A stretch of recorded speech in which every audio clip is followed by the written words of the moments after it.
Setelah serangan dari dokter Singapura bisa diredakan, maka saat ini gencar ada WNI keturunan yang menjelekkan dokter Indonesia dengan testimoni-testimoni subjektif yang belum tentu benar.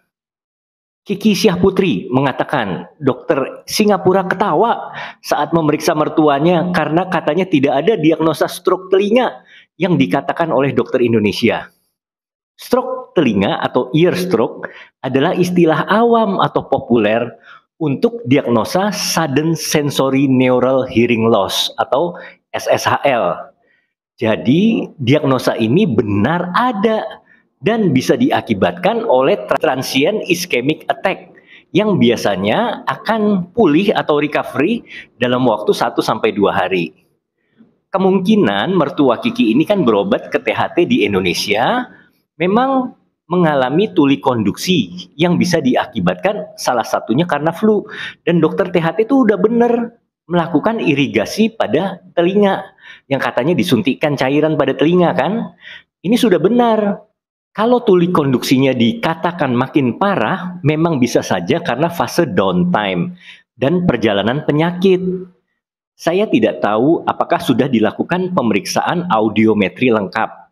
Kelihatannya mungkin sudah dilakukan.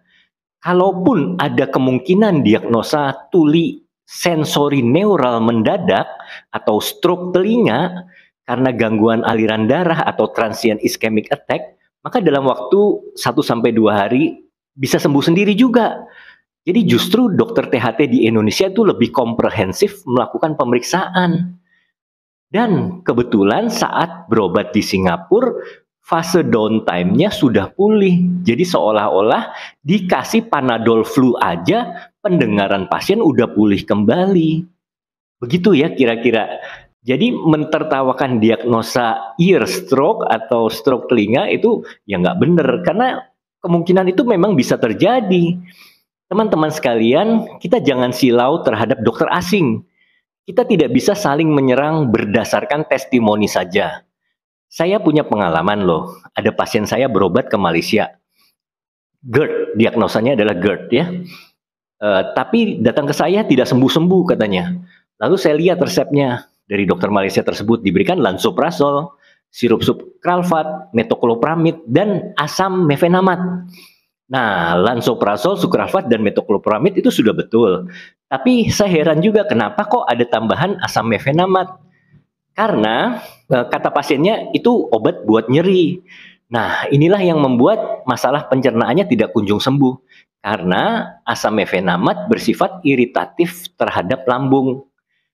Saya tidak menyalahkan dokter Malaysia ya. Jadi mungkin saja waktu itu pasiennya sekalian minta obat sakit gigi atau pegal-pegal. Jadi boleh saja diberikan asam mefenamat. Kita tidak tahu ya. Jadi intinya kita tidak bisa mengeneralisir bahwa dokter luar negeri itu bagus, baik. Ya, ada juga dokter luar negeri yang brengsek, ada yang mata duitan dan lain-lain. Sembuh atau tidaknya juga nggak semua yang pergi ke luar negeri sembuh. Ada yang meninggal juga, ada yang tidak tertolong, ada yang salah diagnosis juga. Sama saja.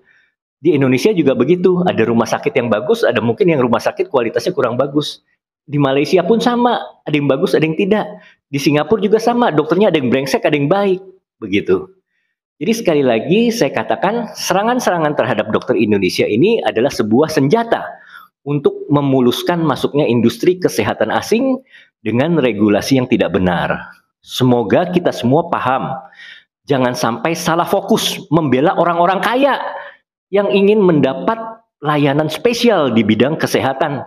Sementara masih banyak rakyat Indonesia yang miskin dan tidak terjangkau oleh sistem layanan kesehatan yang baik. Ini yang harus kita perjuangkan. Cat Beauty, aman dan rasional.